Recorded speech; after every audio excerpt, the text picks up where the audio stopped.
ناظرین آئیے آپ کو میں جیل لیے جاتا ہوں. گھبرائیے نہیں، آپ کو فزیکلی نہیں خیالات کے ذریعے لے کے جانا ہے، کیونکہ بات کرنی ہے ایک سزائے موت کے قیدی کی. کال کوٹری ہے، قیدی کی آخری گھڑیاں ہیں. اس نے بڑے جرم کیے ہیں، چوری بھی کی ہے، ڈکیتی بھی ماری ہے اور قتل بھی کیے تھے. آخری خواہش پوچھی گئی تو کہتا ہے مجھے اپنی ماں سے ملنا ہے. ہو سکتا ہے اس وقت کے جیلر اور ان لوگوں نے سوچا ہو کہ آخری وقت ہے، ماں سے معافی مانگے گا، آخری ملاقات محبت بھری ہوگی. ماں کو بلایا گیا اور جب قیدی اور ماں کی ملاقات کروائی گئی تو ایک عجیب منظر لوگوں نے دیکھا کہ اس قیدی نے جھپٹ کر اپنی ماں پر حملہ کر دیا اور اپنی ماں کو زخمی کر دیا. لوگ بڑے حیران ہوئے، اسے لان تان کرنے لگے کہ تیرا آخری وقت آ گیا اور اس وقت تو اے بدبخت ماں سے معافی مانگی جاتی ہے، ماں سے دعا لی جاتی ہے، تم ماں پر ہی حملہ کر رہے ہو. وہ کہتا ہے کہ میں نے سب کچھ کیوں کیا؟ میں نے حملہ اس لیے کیا کہ میرے یہاں تک پہنچنے کی جو ذمہ دار ہے وہ میری ماں ہے.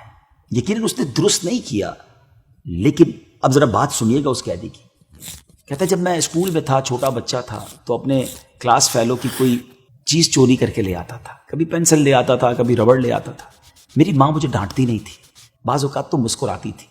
مجھے حوصلہ ملا، میں نے محلے میں چوریاں کرنا شروع کی. گھر میں نیا نیا سامان آیا مگر مجھے کسی نے روکا نہیں. بڑھتے بڑھتے میں بڑا چور بنا، پھر ڈکیتوں کا گروہ جوائن کیا، پھر قتل بھی شروع کر دیے اور آج سزائے موت کا قیدی بن گیا. جو کچھ میں یہاں تک ہوں میری ماں کی وجہ سے. یہ بحث الگ ہے کہ ماں سے یہ برتاؤ بالکل نہیں کرنا چاہیے، لیکن سبق کیسا ہے؟ ہمارے بھی تو بچے ہیں. ایک بات یاد رکھیے گا، بچے ماں باپ سے ہی سیکھتے ہیں.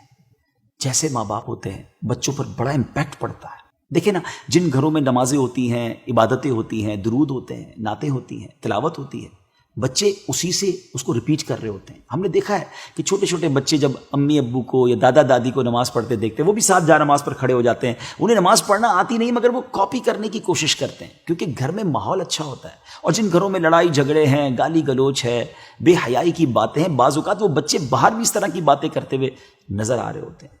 اب آپ غور کر لیجئے کہ ہمیں اپنی اولاد کی تربیت کیسی کرنی ہے. ہمارا قرآن مجید فرقان حمید ہمیں کیا ارشاد فرماتا ہے؟ رب کا کلام فرماتا ہے، یا ایھا الذین آمنوا قوا انفسکم واہلیکم نارا وقودھا الناس والحجارہ. اے ایمان والو، اپنے آپ کو اور اپنی آل کو، اپنے بچوں کو اس جہنم کی آگ سے بچاؤ جس کا ایندھن آدمی اور پتھر ہے. ہمیں اپنی فیملی کو جہنم کی آگ سے بچانے کا حکم دیا گیا. ہمیں اپنے آپ کو بھی بچانا ہے، فیملی کو بھی بچانا ہے. لیکن اگر آپ کو اپنے بچوں کی تربیت کرنی ہے نا، پہلے خود نیک بننا ہوگا. ہم جھوٹ بولیں اور کہیں بچے سچے ہو جائیں، ہم حرام کام کریں اور کہیں بچے حلال کام کریں، ڈیفیکلٹ ہے. اور دیکھیں، نیک اولاد تو ہمارے مرنے کے بعد بھی کام آئے گی نا. کیا ہم ایسی اولاد تیار کر رہے ہیں جو ہمارے مرنے کے بعد ہمارے لیے صدقہ جاریہ کا باعث بنے، یا خدا نہ خواستہ ایسی اولاد ہے جس کو خود بھی نماز پڑھنا نہیں آتی؟ ہم نے دیکھا ہے کہ ماں باپ کا جنازہ ہوتا ہے مگر بیٹا جو ہے وہ جنازہ پڑھنا نہیں جانتا. ہونا تو یہ چاہیے کہ ہم اپنے بیٹے کی ایسی تربیت کریں کہ ہمارے مرنے کے بعد وہ ہمارا جنازہ پڑھائے. کاش ہم اپنی اولاد کی ایسی تربیت کریں کہ ہمارے مرنے کے بعد وہ ہمارے لیے صدقہ جاریہ کا باعث بنے. مگر اس کے لیے سب سے پہلے ہمیں خود نیک بننا ہوگا، اپنے گھر کے ماحول کو نیک بنانا ہوگا. دعوت اسلامی کے اس پیارے ماحول نے ہمارے لیے بڑی آسانیاں پیدا کر دی ہیں. اب بچوں کی اچھی تربیت کرنا چاہتے ہیں، بہت سارے ڈپارٹمنٹس ہیں.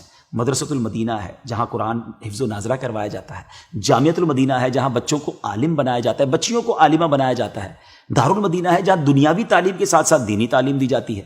اگر آپ بڑے ہو گئے ہیں اور آپ خود نیک بننا چاہتے ہیں تو دعوت اسلامی کے اجتماع موجود ہیں. مدنی قافلوں میں سفر کیجئے. اسلامی بہنیں ہیں تو اسلامی بہنوں کے اجتماع میں جائیں. پوری فیملی کی بیٹھ کے تربیت کرنا چاہتے ہیں تو مدنی چینل آپ کے لیے ہے. سب کچھ تو ہے.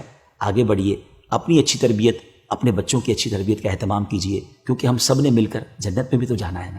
میں رب کریم سے دعا کرتا ہوں اللہ کریم ہمارے پورے گھرانے کو جنتی گھرانہ بنا دے. صلو علی الحبیب صلی اللہ تعالی علی محمد صلی اللہ علیہ وسلم.